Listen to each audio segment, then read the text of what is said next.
So, laba diena visiem jūs mājās. Labdien, Nīls, sveiks, kā iet?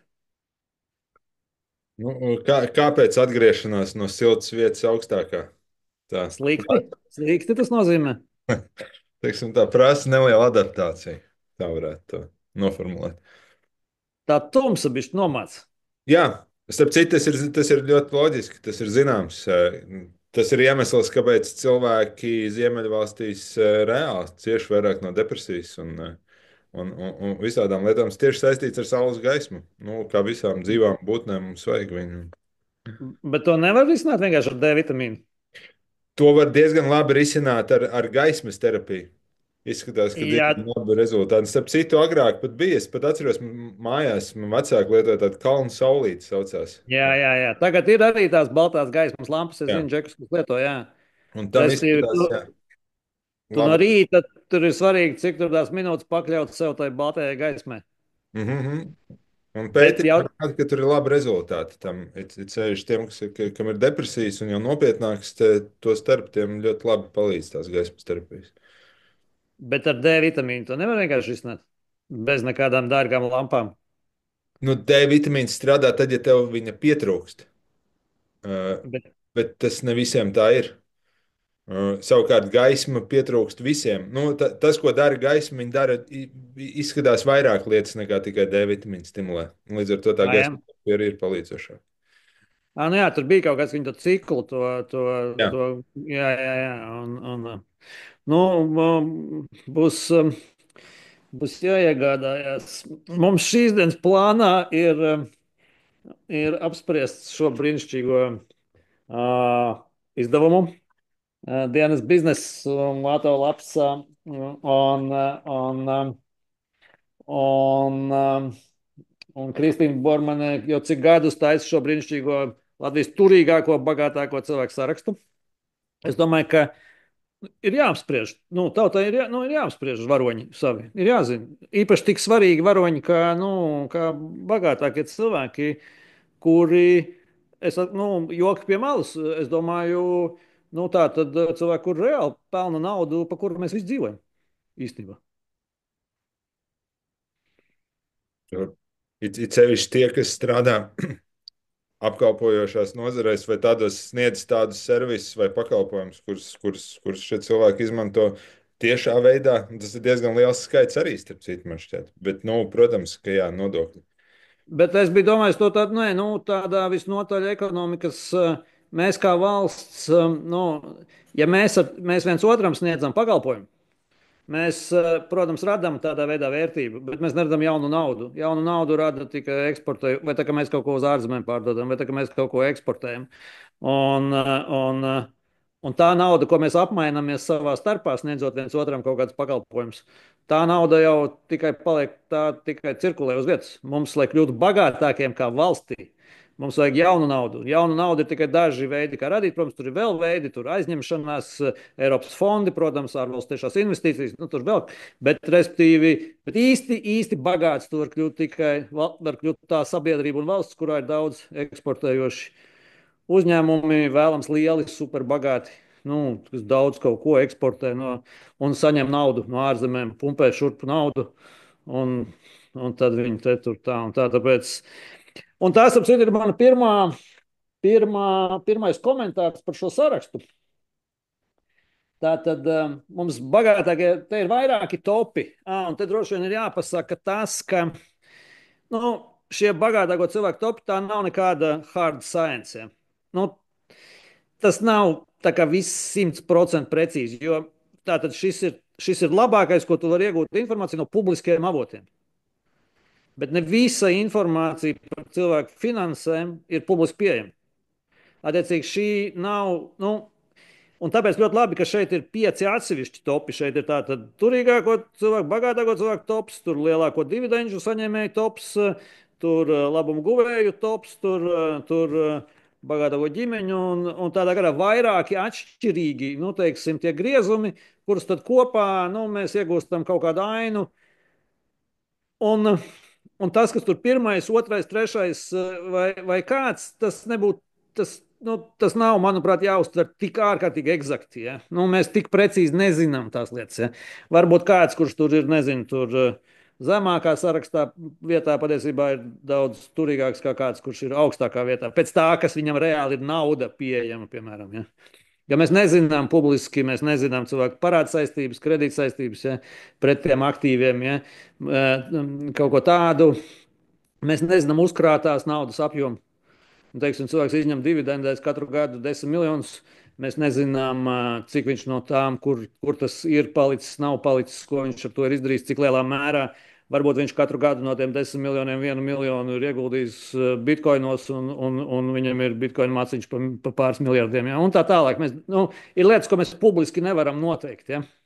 Bet to, ko mēs Tāpēc, zinām, ir, ka ja viņš tajā sarakstā ir, tad viņš ir ļoti, ļoti turīgs. Visticamāk.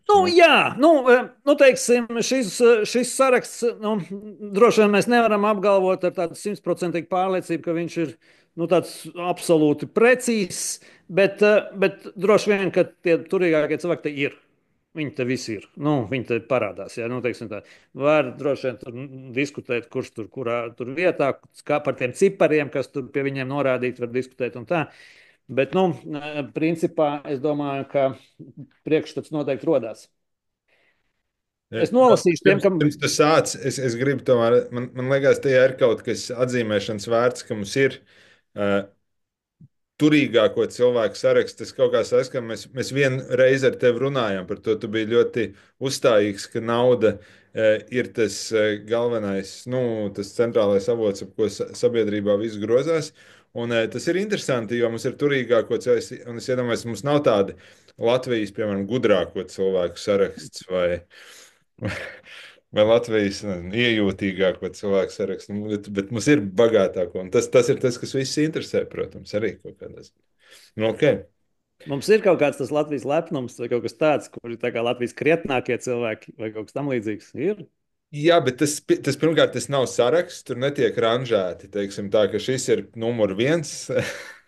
Tur palīdzēt, tā vairāk tāda ir kā diploms par to, ka tu tajā kaut ko esi izdarījis. Šī ir pavisam cita lieta. Es pat nezinu, vai jums ir Latvijas skaistāko cilvēku saraksts. Tas varētu būt varbūt nākamais aiz šī. Ir iekārojamāko vecpuišu tops, bet tas arī drusku kaut kas cits. Jā, tas viss tur tuvu, jā. Bet tuvu, jā. Bet gudrāko nav, jā.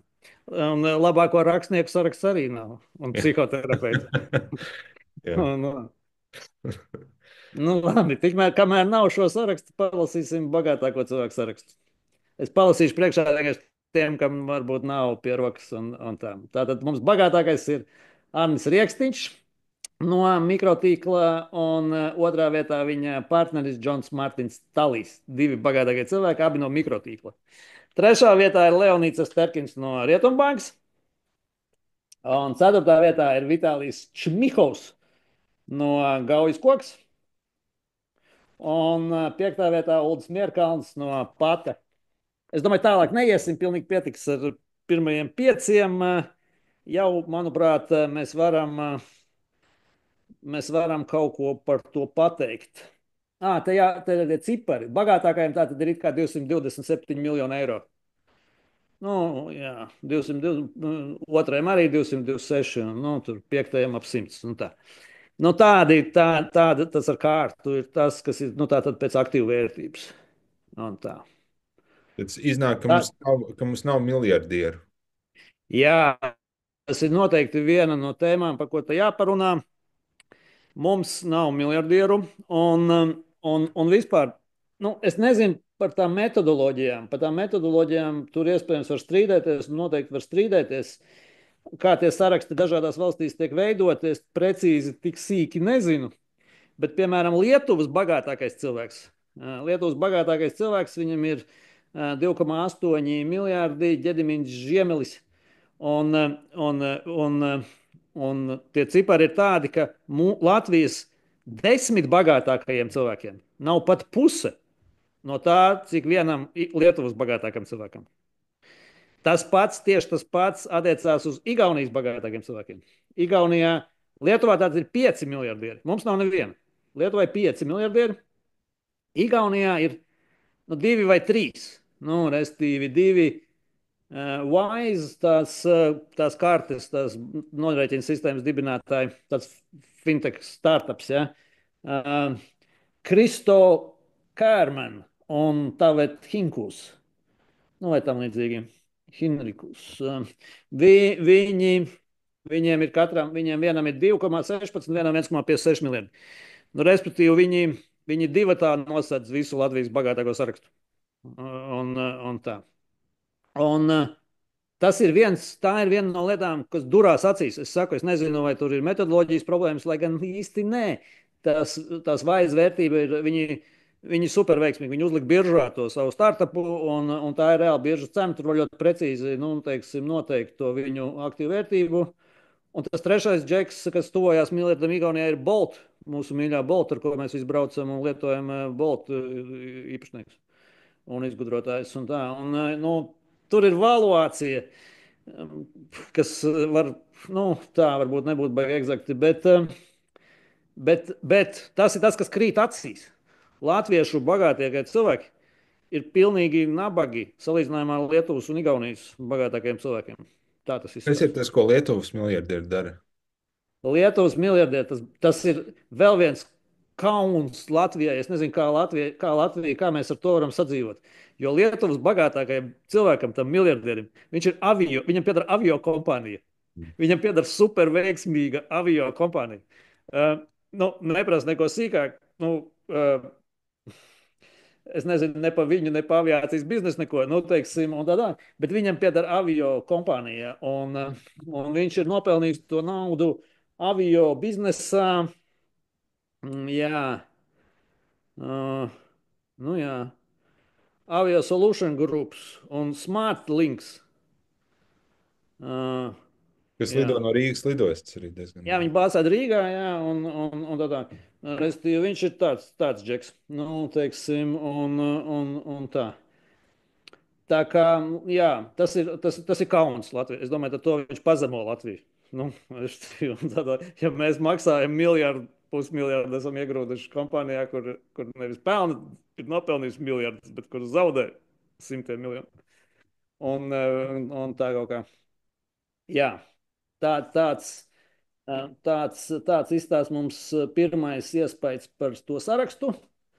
Nu, vēl, ja tu man prasi, pirmais piecinieks mums liecina, mums tā tad ir divi, pirmajā pieciniekā mums tā tad ir divi mikrotīkls īpašnieki, nu, kas ir izcils, brīnišķīgs ražošanas uzņēmums, ja? Ražo modernas, tātad, jā, serveri, visi tur tie switchi, visi šitie tur sakara sistēmās, internetam.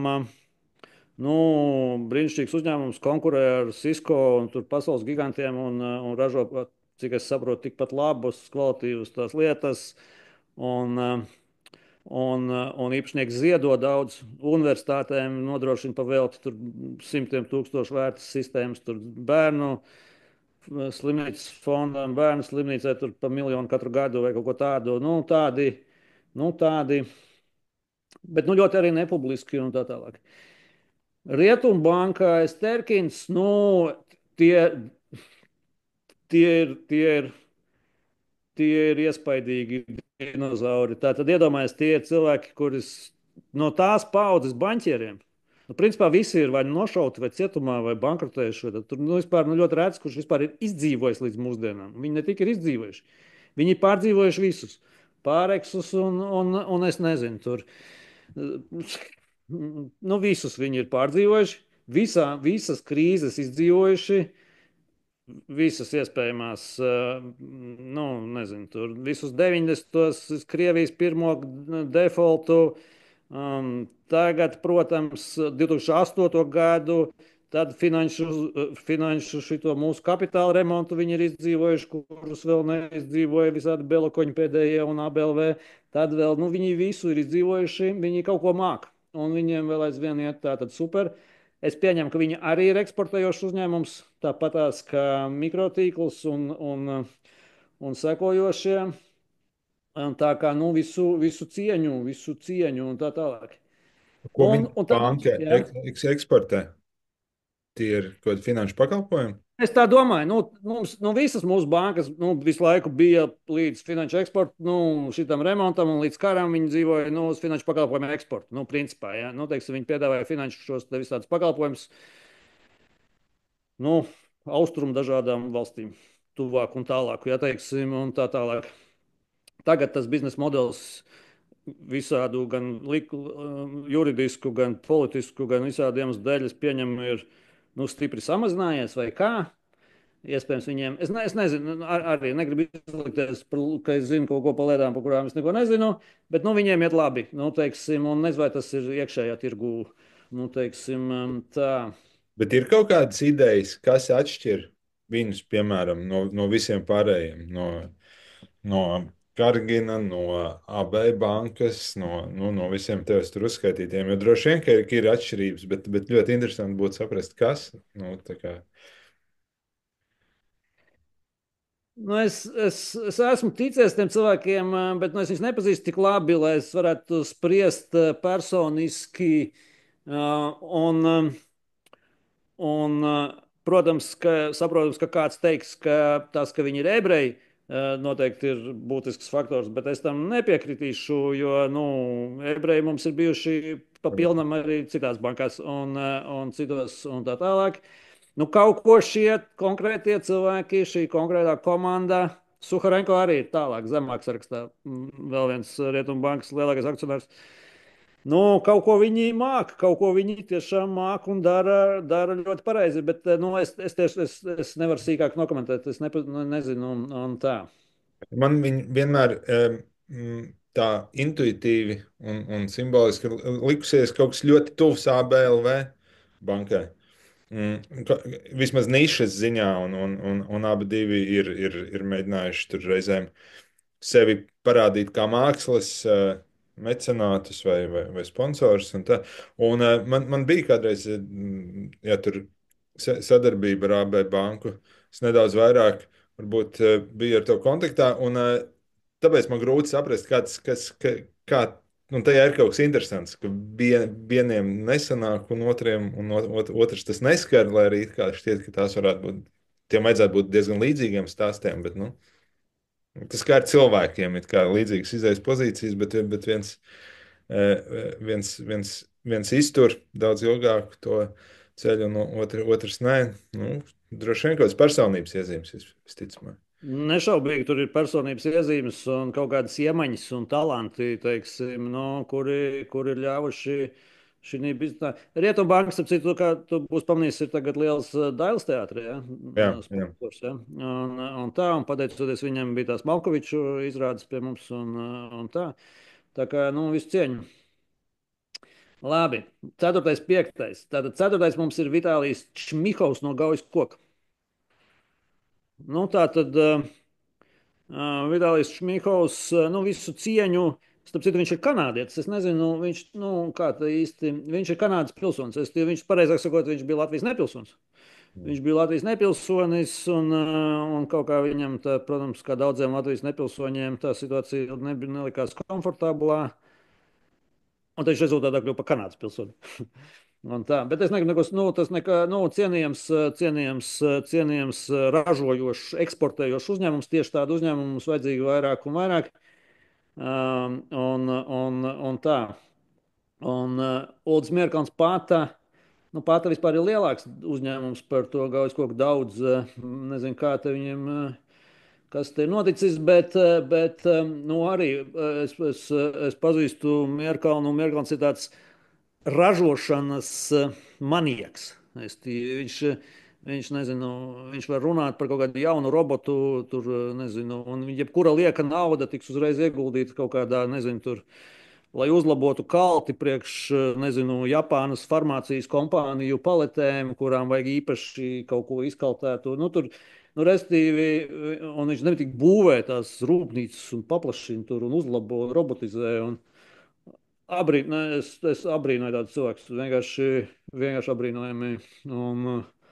Kā kaut ko tādu. Un zīmīgi, tātad 2 ir kokrūpnieki. No pirmajiem 5 2 ir kokrūpnieki, kas atspoguļo Latvijas, manuprāt, tādu kaut kādu ekonomisko realitāti. Būs jau droši vien daudz, kas uzreiz saka, jā, jā, jā atspoguļo to, ka mēs eksportējam. Es neko nezinu par šo nozari daudz, bet tas ir tas, ko droši vien cilvēki daudzi teiktu, atspoguļo to, ka mēs eksportējam zemes pievienotās vērtības koksni Jā, no valsts. tā nav taisnība īstenībā. Nu, īstenībā tā sen nav taisnība. Nu, tā tad Latvijā no koka ražo, tā ir milzīga industrija. Nu, tā tad šeit ir tikai divi tādi uzņēmumi, bet Latvijā kokrūpniecībā strādā, tur es aizmirstu, tur 60,000 cilvēku vai kaut kas tāds milzīgs, desmitiem tūkstoši cilvēku. Un Latvijā no koka ražo, nu, tas ir baļķis neved ārā vairs. Tas ir sen, vispār baļķis mēs ievedam, nu, teiksim, un tā tagad Krievija ciet. Baltkrievija cieta, nu, tā ir problēma, bet nu, tur izēvielas, bet baļķis neviens ārā neved. Restīvi, tas sen ir beidzies. Mēs vedam ārā visu, sākot no, es saku, nu, no paletēm priekš farmācijas rūpnīcām, kas ir īpaši izkaltētas, apstrādātas, kaut kādas tur super, nezinu, speciālas paletes, beidzot, mums ir uzņēmumi, kas ražo, piemēram, tikai klucīšus paletēm, tos kvadrātiņus. Es teiktu, tev var būt fabrika, kas ražo tikai tos klucīšus, un tev ir jau tas viss iet uz eksportu, jā, un tā. Līdz beidzot, nu, mēs ražojam finieri, ļoti augstas kvalitātes finieri priekš autorūpniecības. Nu, restīvi, smagajām mašīnām izrādās tās kastes. Ja, koks ir izrādās, viņš ir ideāls materiāls, viņš ir viegls, lokās, nelūst, bet ir izturīgs. Ja, teiksim, viņi izmanto kuģos, tur vēl kaut kur. Nu, mums ir visādi super. Mēs sākot no šķeldas un kamīna malkas, nu, līdz kaut kādiem vienkāršiem tādiem, kas no atkritumiem, nu, tā, kas paliek pāri, kas tiek ražots, ja, teiksim, līdz ļoti avansētiem, līmētiem, visādiem tur koku produktiem. Tā kā tas nav, nu, sen nav tā, ka mēs izvestu vienkārši mežu. Ja, ja jūs redzat, teiksim, jūs redzat nu, tos kokvedējus, kas pa ceļu brauc, viņi nebrauc, tas neiet uz ostu un uz Zviedriju tādā veidā. Ja. Un tā. Tā kā, nu, es domāju, ka tas nepamatots apvainojums tad būtu. Jā, es domāju, tas tā apziņā tāds priekšstats ir palicis. Nu, un laika pa laikam tas jautājums par mežiem. Šajos aktuālos es arī domāju, cik interesanti, ka lai cik advancēts un tehnoloģiski ārkārtīgi smalkas būtu tās ražošanas vai koku produkcija, tas vienalga neļauj stāvēt tur ne tuvu blakām finanšu instrumentam, kā piemēram tur tam pašam Igauņu biznesam vai aviācijai, vai arī kā Latvijas situācijā. Nu, tā kā vienalga, ka tas tehnoloģiskās lietas un digitālās ir krietni virs tā. Vienalga, cik avansēta būtu it kā tā ražošana. Virs kā, es nesaprotu. Nu, tādā ziņā, ka rūteri un digitālie risinājumi, viņi vienalga sasniedz daudz vairāk, nu, vismaz peļņas ziņā izskatās pēc tiem sarakstiem nekā kokrūpnieki. Nu, kā redzams, tur tā, bet, nu, nē, nu, ražošana, redz, skaidrs, nu, tāda īsta klasiska ražošana, tur jau, nu, tā pievienotā vērtība nekad nav tā augstākā ražošanā, ja. Augstākā pievienotā vērtība vispār ir tirzniecībā vai un ražošana ir tik ārkārtīgi pakļauta visiem iespējamiem riskiem. Es nezinu, tev ceļās gāzes, nezinu, elektrības cena paceļās pa 10 centiem, ja teiksim, tavai rūpnīcai, vai benzīna cena. Un Latvija ir tik ārkārtīgi nekonkurētspējīga, jo Latvijā ir visaugstākās enerģijas cenas. Ja teiksim, Latvijā ir visādas iespējamas problēmas. Es brīnos vispār, kā tie ražotāji velk. Nu, to es skatos uz viņiem ar milzīgu abrīnu. Labi, pieminam vēl sesto Aigars Kesenfelds. Tā tad, vai saukts par Kesenfeldu jaunāko. Tā tad no ātrajiem kredītiem veiksmīgi, veiksmīgi laikā iegāja, laikā izgāja. Tad mums ir Tad mums ir vēl viens kocinieks, vēl viens Andris Ramoliņš, pa kuru gan es nezinu, jo vispār par to viņa pelnošāko uzņēmumu tur ir kaut kāds reiderisma stāsts, tur ir kaut kāds krimināla process, tur ir restīvi kaut kāds, es neatceros, kuras to lasīju, laikam pietiekā, protams, tur ir, nu, tur ir tāds. Apmēram tu vispirms sadraudzējies ar īpašnieku, piesakies viņam par partneri, ieej uzticībā, tad maksimāli tur tad sāc piegādāt izēvielas, izveido parādu, hops, draudzīgiem šī te maksātnespējas administratori klāt, atņem tev visu ar visām pānskām un tā. Nu, tur tā, labi, Dievs viņu. Arkādijs Suharenko, tad otrs no Rietumbankas Ivo Zone. Džekam vienkārši pieder barona kvartāls. Un Josips Āpts, desmitais. Reforma, farmācija. Mūsu brīnišķīgā farmācija ar mūsu brīnišķīgajām farmācijas cenām. Tā. Tālāk neiesim. Tālāk visu laiku pašu pērku un lasu, iesaku. Okay. Un tā. Aptuveni iezīmējās tas, ar ko Latvijā var nopelnīt lielu naudu. Jā. Tehnoloģijas koks, banka.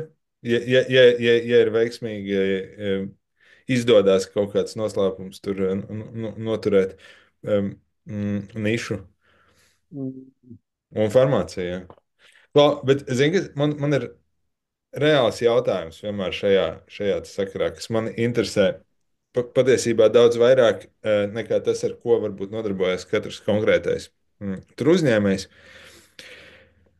Tas jautājums ir tāds, līdzīgi kā ar Lietuvu, un Latviju un Igauniju. Tā kā, mēs redzam, ka ir cilvēki, kuri spēj nopelnīt ļoti daudz naudas ar biznesu. Un es domāju, ka jebkurš, nu, vai vismaz lielākā daļa, kas mēs sekojam tam līdzi, un kāpēc mums patīk šādu veidu sarakstus, lasīt, šķirstīt, ir kaut kādā ziņā, nu, varbūt iztēloties, ka mēs arī varētu būt starp viņiem, vai vismaz patīksmināties par tādas lielas naudas, kaut kādu klātesamību, to sajūtu.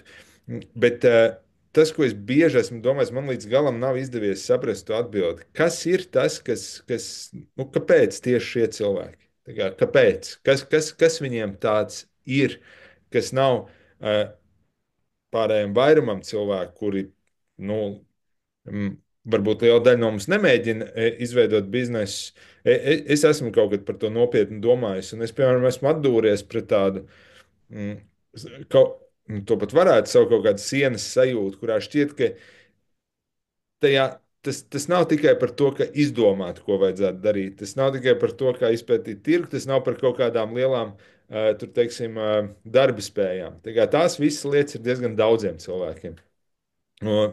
Tas ir Tas nav arī par IQ. Tas nu, jā, acīm redzams, nav par IQ. Tas nav Diezgan acīm arī, redzam ļoti bieži. jā, tas nav arī vairs kā teiksim, 90. gados par to, ka tu nu, kaut kāda ļoti brutāla sakritības, vai ka tu vienkārši esi tajā boxa klubā, vai ka tev ir tur pazīstams kaut kas. Ja acīm redzam, strādā kaut kādas likumsakarības. Nu, tām vajadzētu būt. Ir kaut kāda droši vien tās ir personības iezīmes, bet es bieži par to domāju, kas ir tā slepenā, nu, ne slepenā lieta, bet nu, tā sastāvdaļa cilvēka personībā, prātā, dzīves pieredzē vai nu, kaut kamī, kas ļauj viņam sasniegt šo. Jo es nedomāju arī, ka tā ir nejaušība. Es nedomāju, ka šie cilvēki nu, līdz tam nonāca līdz tik milzīgai naudai kaut kāda nejauša likumsakarība dēļ. Acīm redzot, tas ir kaut kāds gēns naudas, kurš vai nu ir, vai nu nav. Nu, man ir atbilde, nu, kā es atbildu uz šo jautājumu. Man ir nedaudz nērti par viņu stāstīt. Tāpēc, ka es zinu, ka daudz cilvēki, kā lai saka, izturēsies savilks uzacis to dzirdot. Bet, nu, es domāju, ka uz šo ir precīzi definēta atbilde ir hinduismā. Hinduismā tas ir precīzi sīki izstāstīts un ir pilnīgi skaidrs, kāpēc tas tā ir. Ja? Un, nu, protams, un nē, tā nav karma, lai gan, protams, tur arī karma piedalās tajā procesā. Bet, protams, ka tā ir kastu lieta. Tu piedzimsti kaut kādā kastā.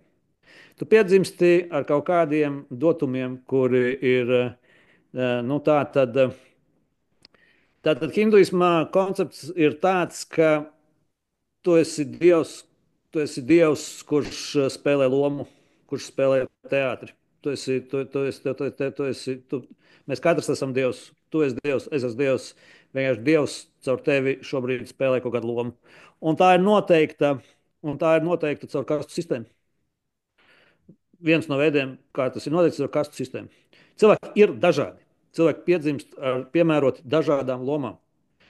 Un ir cilvēki, kuri ir piemēroti vaišļas, kuri ir piemēroti teiksim, tam, lai tirgotos, lai uzturētu ekonomiku, lai nodarbotos ar biznesu, lai pelnītu naudu.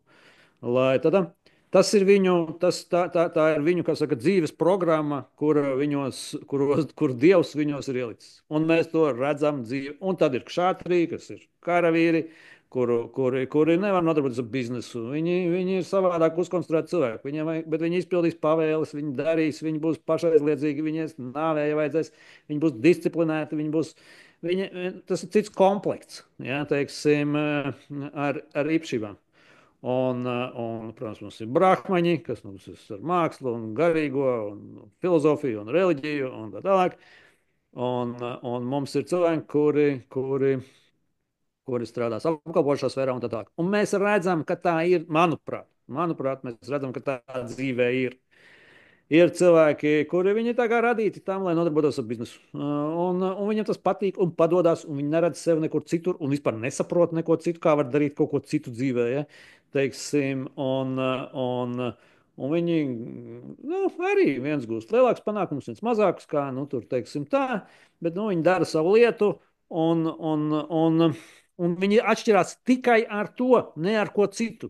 Tie nav cilvēki, kuri būtu gudrāki, tie nav cilvēki, kuri būtu labāk izglītoti, tie nav cilvēki, kuri būtu centīgāki, kā tu saki, vai vairāk strādātu. Nu, nē, viņi vienkārši atšķirās ar to, ka, ka viņi ir vaišas, tā ir viņu kasta. Un viņi dara to, kas viņiem jādara, ko Dievs ir paredzējis viņiem darīt. No vienas puses, Piedod, man nav nekādas labākas atbildes. tas iedod tādu mierinošu sajūtu, ka, ja es esmu mēģinājis kādreiz kļūt bagāts, ļoti, un tas nav izdevies, tad tas ir vienkārši tāpēc, ka es mēģināju darīt kaut ko, kas manai konstitūcijai vai kārtai vai šķirai nav piemērots, un līdz ar to tajā nav it kā manas vainas tik lielas. Nē, tavas vainas tajā nav. Tāpatās kā tavas vainas nav, ja tev nav muzikālās dzirdes. Vai, teiksim, tu nedziedi. Ja? Es nezinu, cik labi tu dziedi, ja, teiksim, bet es nedziedu. Un es domāju, ka tā nav mana vaina, teiksim, ka es nedziedu. Un tam līdzīgi. Jā, mēs nākam mums ir kaut kāds iemaņu un talantu komplekts un kaut kāds vektors, kas vienkārši nav grozāms, ja, teiksim, un kuru grozīt gan būtu liela kļūda. Teiksim, tā ir milzīga kļūda, ka cilvēki, kuriem ir jānodarbojas ar biznesu, jātaisa nauda, viņi sāk nodarboties ar kaut ko citu pavisam. Vai arī, teiksim, kad mēs redzam, ka dažādi mākslas cilvēki, teiksim, sāk nodarboties arī ar kaut ko, ko viņiem varbūt nevajadzēja darīt. Un tādā garā. Tur nevajag laust, tā ir laimes, veiksmes un labas dzīves viens no priekšnoteikumiem. Nelauz to, kas tu esi. Es mēģinu darīt labi savu lietu, labāk nekā slikti svešu lietu. Tas saskan ārkārtīgi arī ar tādu mūsu tradīciju. Man uzreiz tas saistās kristīgajā tradīcijā, šī ideja par aicinājumu vai par vokāciju, kurā tad tradicionāli ieguldīja milzīgas pūles, lai noskaidrotu to, kas īsti ir tavs aicinājums. Ar to ideju, ka mēs esam ienākuši pasaulē aicināti kaut ko darīt, un ir pēc tradīcijas ļoti rūpīgi jāpārliecinās, ka tas tiešām ir tavs aicinājums. Un tad ir vesela nu, tā kā profesija, bezmaz vai garīgie pavadoņi, kas māca. Un tā skaitījusies, starp citu, tā skaitās kā tāda īpaša dāvana, mācīt, palīdzēt otram atrast viņa aicinājumu, izšķirt. Un tā savukārt no tādas empiriskākas pieejas, nu, teiksim, personības psiholoģija runā par kaut ko arī ļoti līdzīgu. Ja mēs runājam par cilvēku personības struktūru, nu, teiksim, atcaucoties uz droši vien populārāko modeli, tur lielais piecinieks. Ideja ir tieši tāda, ka mēs būsim visveiksmīgākie un jutīsimies vislabāk, tad, kad mēs atradīsimies vietā, kur mums ir vislabākā saskaņa, vislabākais fits tam, ko mēs sakam mūsu personībai ar to vidas situāciju, tām vajadzībām. Principā, es domāju, tas viss runā par kaut ko ļoti līdzīgu. Par to, ka mēs esam ienākuši pasaulē ar noteiktu konstitūciju, un mēs jutīsimies labāk, ja mēs atradīsim to savu it kā puzles gabaliņu, ieliksimies tajā iekšā. Es domāju, ka tur gan arī ir zināms risks šādā veidā domāt. Indija kā reiz ir nu, viens no piemēriem, kur tas var aiziet zināmais, nu, tā kā atnest arī netik labas lietas. Bet, kas man vienmēr licies fascinējoši, piemēram, kā Indijā, kur viņiem ir aizliegts šobrīd ar likumu, piemēram, noteikts tās kastes, bet tā joprojām ir ārkārtīgi stingra tradīcija, kas kļūst tikai vēl noturīgāk.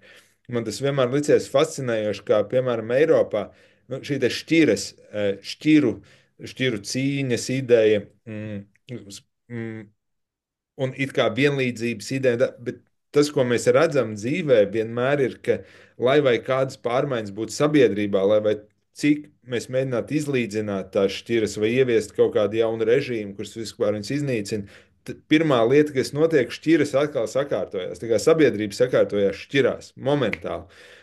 Un tas šķiet Orvelam arī bija tā ideja par to, ka revolūcija principā nozīmē to, ka šķiras apmainās vietām kaut kādā ziņā, bet viņas vienmēr paliek, vienmēr ir šī gradācija. Un tas tiešām izskatās pēc tāda it kā dabas likuma kaut kāda šķietama, un varbūt, ka tam pat ir evolucionāra jēga, jo, protams, ka, lai mēs funkcionētu labi kā sabiedrība, mums ir jābūt tendētiem darīt dažādas lietas. Mums vajag cilvēkus, kuri būs neprātīgāki, drosmīgāki, drošsirdīgāki. Mums vajag cilvēkus, kuri būs apdomīgāki, lēnīgāki un gudrāki. Viņiem abiem ir nozīme tajā.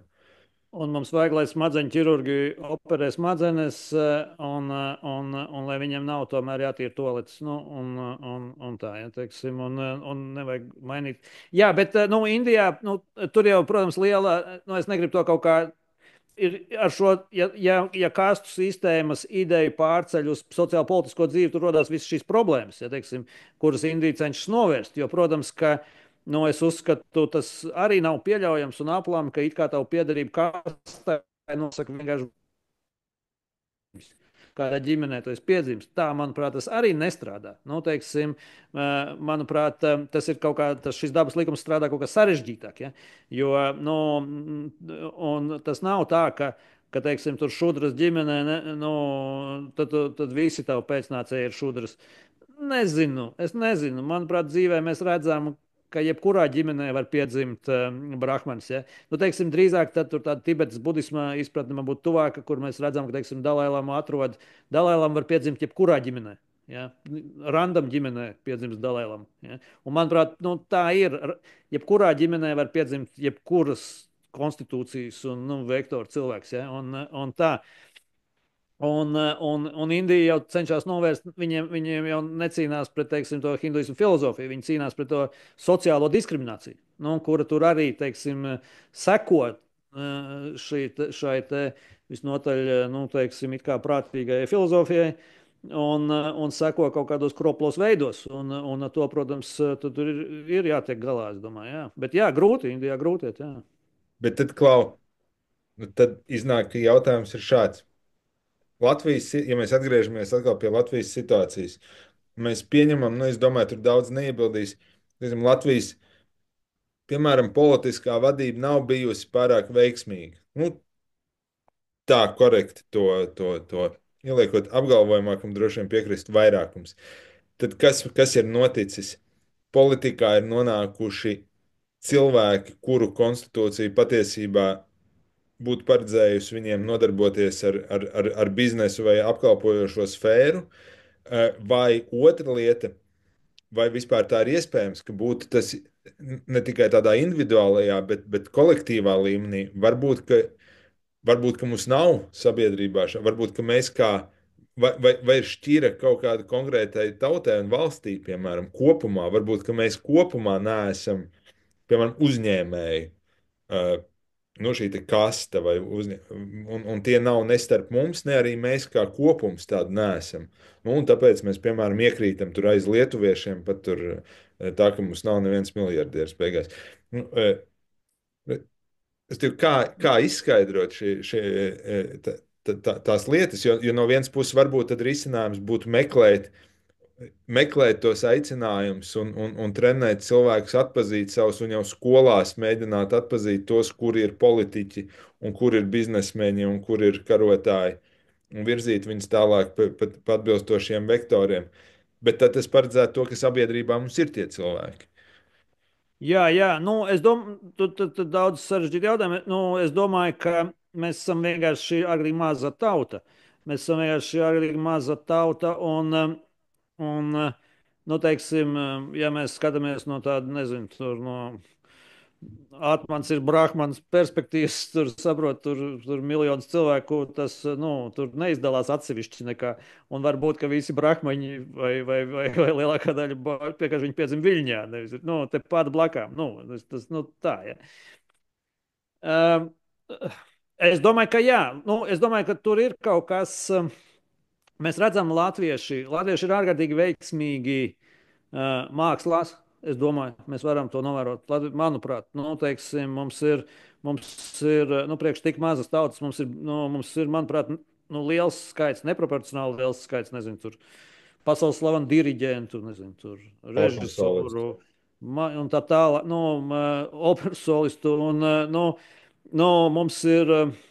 mēs, manuprāt, esam mākslās ļoti labi. Manuprāt, vēsture rāda, ka mēs esam bijuši labi karā. Latvieši ir bijuši nu, karavīri kaut kā nu, Pirmā pasaules karā, pēc tam 18. gada revolūcijā Krievijā, pēc tam kā mēs zinām, Otrā pasaules karā abās pusēs un tādā garā. Nu, restīvi, latvieši vienmēr ir, pat tagad Afganistānā visi slavēja latviešus, teiksim, un tā. Nu, es domāju, ka latvieši vienmēr ir bijuši labi karavīri, izskatās kā Citās un tā. armijās labākā Nu, nu, informācija. nu, varbūt par laimi, ka tā, ka mums nav, nu, jā, nu, es domāju, ka latvieši būtu labi karavīri arī tagad. Mums vienkārši viņi ir pa maz. Mēs esam daudz pa maz. Bet, teiksim, nu, cik es zinu par Latvijas armiju un to profesionālo to sastāvu, es domāju, tur viss, ko es zinu, liecina, ka tur viss ir super kārtībā. Nu, ar cilvēkiem, ar tiem karavīriem. Es domāju, tie ir super augstas klases, tur džeki visi. Tas tur, nu. Un tā mēs varam par to politisko virsbūvi un daudz ko citu runāt, bet kas attiecās uz pašiem karavīriem, es domāju, tur viss ir. Nu, labi, latvieši un tā, nu, jā, uzņēmēji, nu, ar uzņēmējiem, kā mēs īstenībā redzam, ja šie saraksti kaut ko liecina, tad viņi liecina, ka mums ir švaki ar uzņēmējiem, mūsu labākie uzņēmēji. Paši, kā saka, labākie, nu, atpaliek un tā. Nu, jā. Kaut kas tur varbūt ir nacionālā raksturā, ja tādu var vispār. Tad slideni visi tie, protams, tie jēdzieni. Ja? Kaut kas tāds ir, protams, droši vien. Bet ir interesanti, jo es par šo esmu vienmēr domājis tādā rakursā par to, kas ir tās lietas un vērtības, ko, piemēram, mēs mācām bērniem agrā vecumā. Un, man ir interesējis vienmēr tas jautājums par literatūras izvēli. Jo nu, es mācījies skolā Latvijā un Amerikā, un man ir bijušas divas ļoti dažādas literatūras, kuras ir bijis jāapgūst skolā.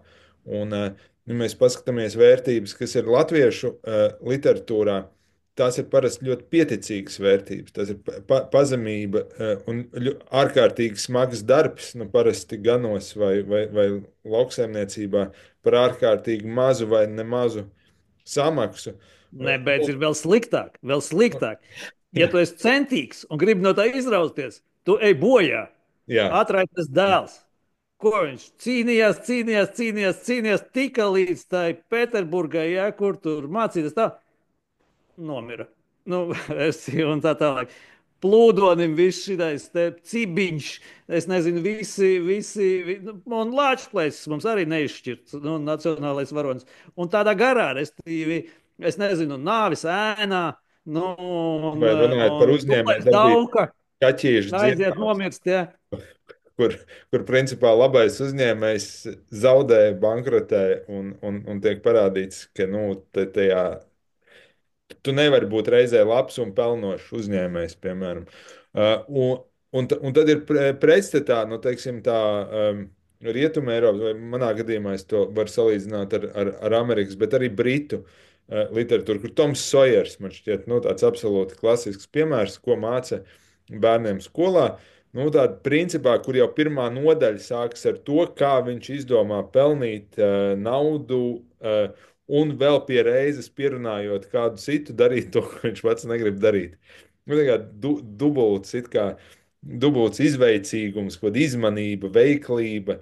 Un tā ir tā cildināmā īpašība, it kā, nu, pret kuru tad bērnam ir vērts tiekties, salīdzināties. Un tad es domāju, mēs, vai tas strādā tā, ka mēs iekodējam kaut kā jau bērnus no agra vecuma, vai varbūt tas strādā otrādā, ka tā literatūra patiesībā atspoguļo diezgan tieši to kas mēs esam, tajā kastu vai aicinājumu vai personības struktūru griezumā, un tas ir vienkārši tas spogulis mūsu sabiedrības kaut kādā ziņā. Jā, forši mākslinieki, izcili, jutīgi, emocionāli, skumji, reizēm varonīgi.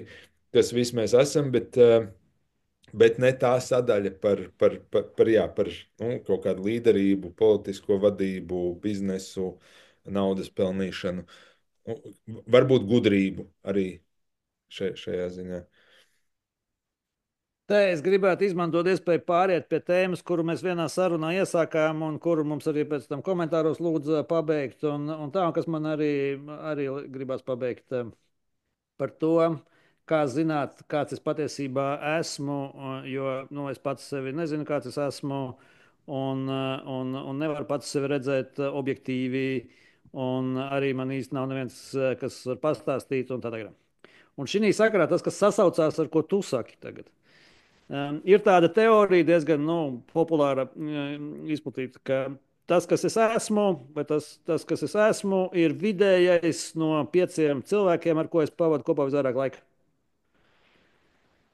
Tātad tas, kas ir mana identitāte, to var saprast pēc cilvēkiem, kas ir man apkārt. Jā, vispirms, ko par šo domā? Vai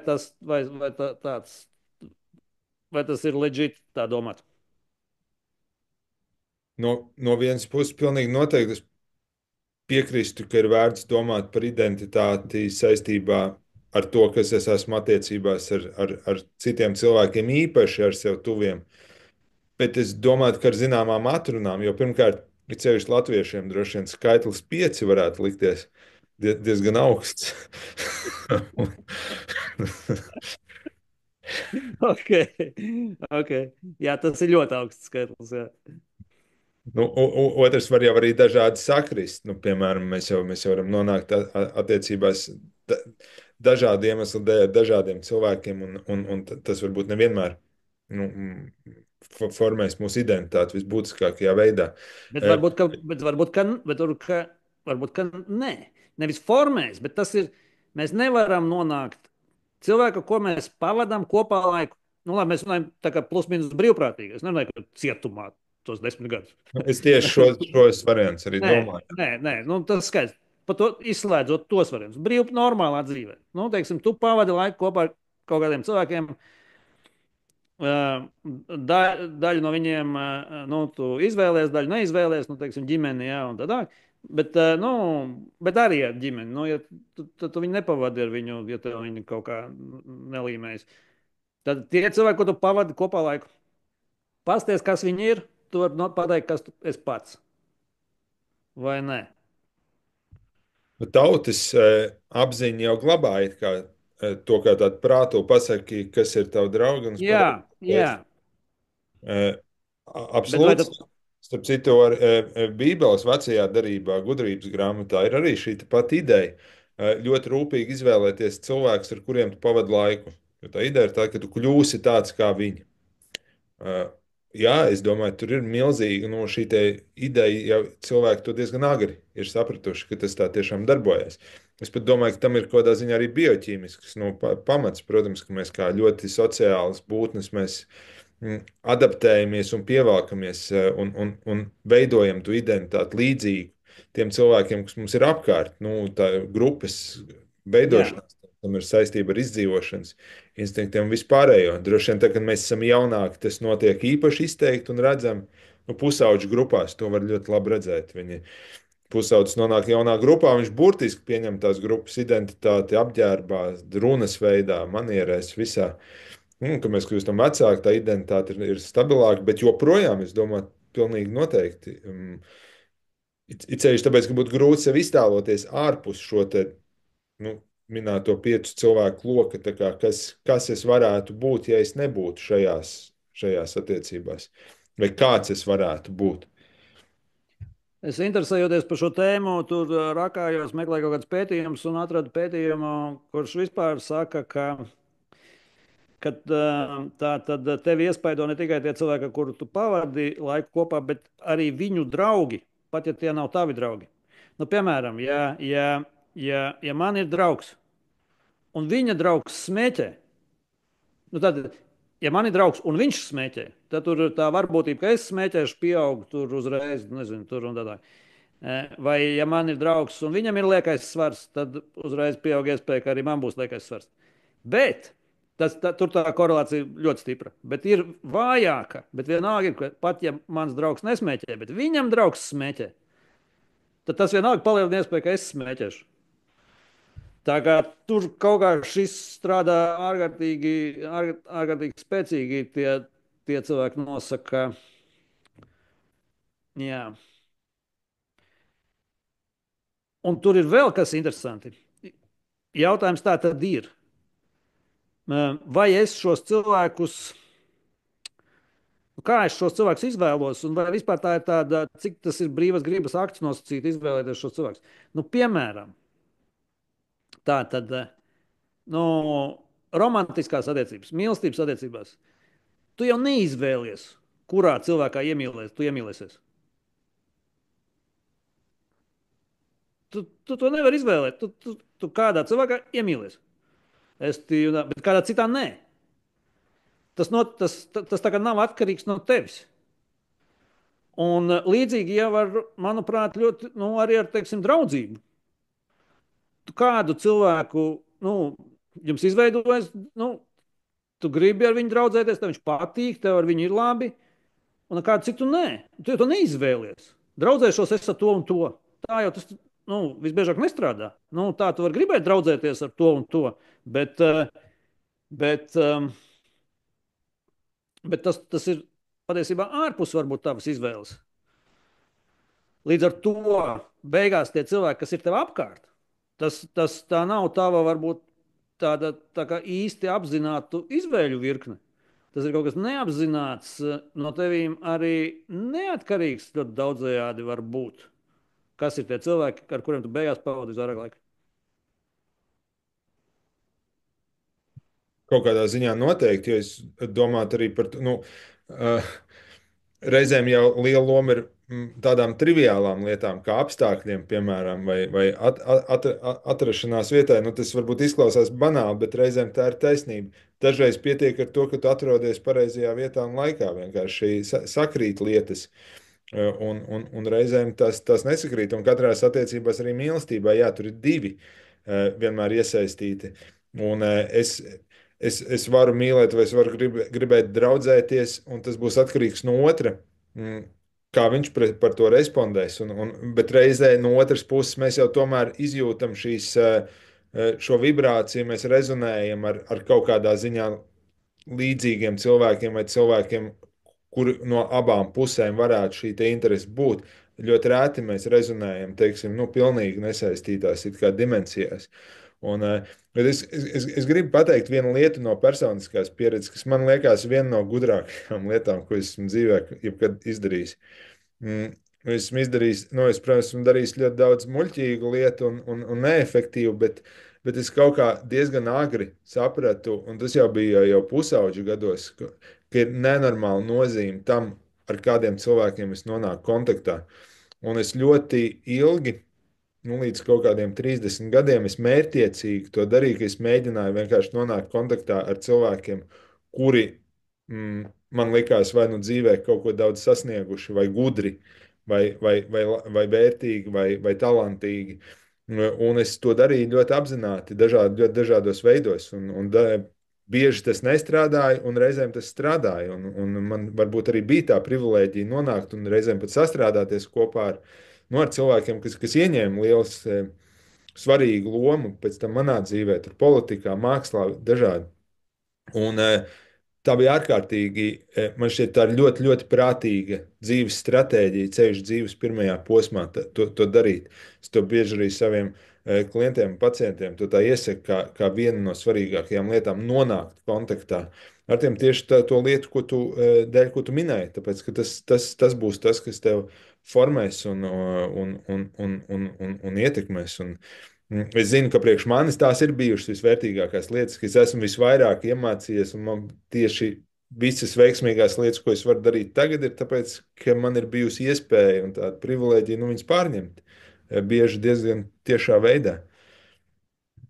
Es domāju, tas mums sabiedrībā drusku arī izkrīt tagad tā iespēja, jo vispār jau kādreiz tā bija normāla lieta, piemēram, tur augstmaņu ģimenes sūtīja savus bērnus kalpot citā galmā, piemēram, lai viņi saskartos ar citiem augstmaņiem no citām vietām. Bija tā tradīcija par zeļiem, par mācekļiem, ka bērnu nodeva meistaram, un tad viņš tur it kā nonāca kontaktā ar cilvēku, kas viņam varēja tālāk dzīvē iedot tur amatu vai prasmes vai gudrību. Vai Indijas tradīcijā ja, nodeva 10 gados, šķiet, nodeva zēnu ar apmācību, viņš vienkārši dzīvoja tuvumā to cilvēku.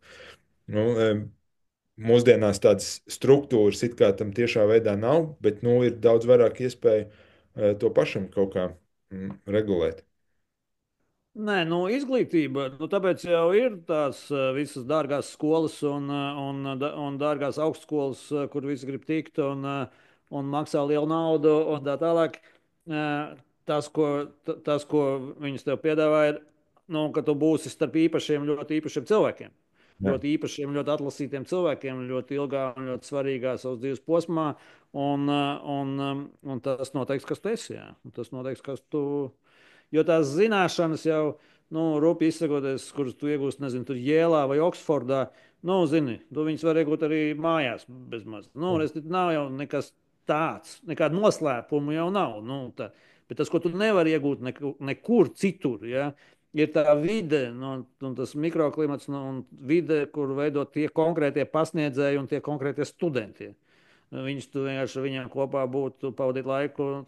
Tādas opcijas nekur citur neeksistē. Ja?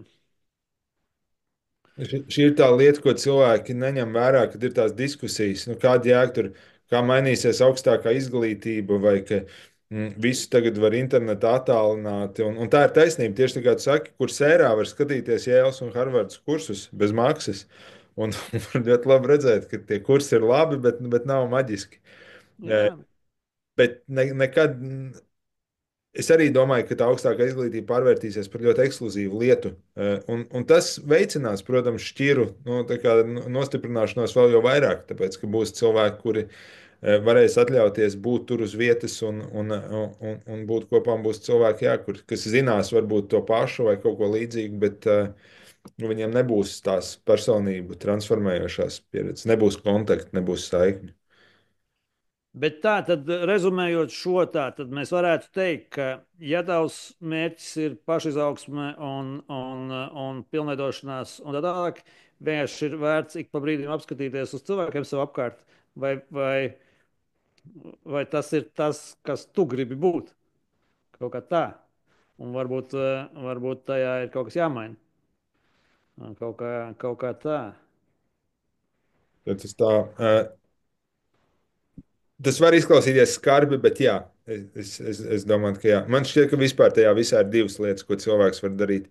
Iepazīt pats sevi, saprast savu struktūru, lai labāk sameklētu tās vietas dzīvē, kur viņš būs visveiksmīgākais. Un tas, ko tu teici, skatīties uz cilvēkiem, kas ir apkārt, vai mēģināt iekļūt starp tiem cilvēkiem, kāds es gribu būt. Tas man šķiet, ir tās divas dzīves, nu, veiksmes, nu, varbūt tās visbūtiskākās atslēgas, ko mēs varam Nu, zināt. un, protams, ka vēl ir veids, nu, tāda analītika, proti, Efes Heraklītam Efes Heraklīts ir brīnišķīgs, tātad pirmssokrātiķis grieķis, tas jau kādu tur pirms 2,5 gadiem, no viņa saglabājušies tikai fragmenti. Un tie, kas ir fascinējoši, tie, kas nav liek domāt par kaut ko fascinējošu, uzminēt, kas tur ir bijis, kā tas tur ir domāts, tie viņa teksti, bet viņam ir tas ētos antropos daimon, kas ir no 3 vārdi. Un antropos no cilvēkam skaidrs, un tad ir ētos cilvēkam dēmons. Un to tulko, nu, tad tur dažādi, nu, teiksim, tas ētos būtu, nu, tas, ko mēs gribam zināt. Kas tu esi? Ētos ir kas tu esi? Kas ir tavs, tas, kas tu esi? Tas, ko mēs tagad runājam. Kā zināt, kas tu esi? Kā zināt, kas tavs ētos? Un ētos cilvēkam demons visbiežāk droši vien tulko kā ētos cilvēkam liktenis. Tas tavs liktenis. Tas, kas tu esi, arī ir tavs liktenis. Tas, kāds ir tavs, tas, kas tas ir, ko mēs tātad mēģinām saprast, kā uzzināt, kas tas ir tavs ētos. Tas arī ir tavs liktenis. Tas arī nosaka visu tavā dzīvē. Un tad tu vari šādi, par cik tas tā droši vien ir, tad tu vari skatīties atpakaļ uz savu dzīvi. Un skatīties, kas ar tevi notiek, un domāt, kāds ētos tad izraisa tos notikumus, kas ar manīm ir notikuši. Labi un slikti. Ja? Un tādā veidā tu varbūt analītiski var nonākt pie kaut kādām atziņām par to, kas tu esi. Nu, teiksim, jā, kādus cilvēkus tu izvēlies, nu, nezinu, tur. Kādas panākumus tu gūsti, kāpēc tu to gūsti panākumus, un kādas neveiksmes tu piedzīvo, kāpēc tu piedzīvo tās neveiksmes. Kaut kādā laikā tu jau iegūsti kaut kādu informāciju, kur iespējams, ja tu esi reāli, tas ir, protams, pa īstam krūtam jābūt. Nu, bet tu vari tā paskatīties uz to un nu, kaut kā izanalizēt, nu, kaut kā sākt izdarīt kaut kādus secinājumus par to, kāds tu tur esi. Ja? Dažreiz tas droši vien prasa laiku un ilgus gadus, lai vispār nonāktu līdz tam punktam, kurā es varu sākt atskatīties. Nu, jā, kaut kam vispār ir jābūt notikušam, protams. Jā, Jā, lai tu varētu sākt kaut ko analizēt. Jā. ok. Nu, labi, tad droši vien šeit varam ielikt komatu līdz nākamajai nedēļai, kas solās būt diezgan intensīva. Man šķiet, Francijā varas maiņa. Parasti, tad, kad Francijā notiek revolūcijas, tas atnes zināmas pārmaiņas visā kontinentā. Apstīsimies, kā būs šoreiz. Vēl Trumps kaut kad brauc uz Franciju, būs kaut kad Francijā, bet tur nebūs valdība tik ātri. Es domāju, tur būs dziļa krīze uz ilgu laiku. Un tā Vācija arī. Nu, labi, apspriedīsim. labi, Lai cerams, veiksmīgi visiem nedēļa. līdz nākamajam.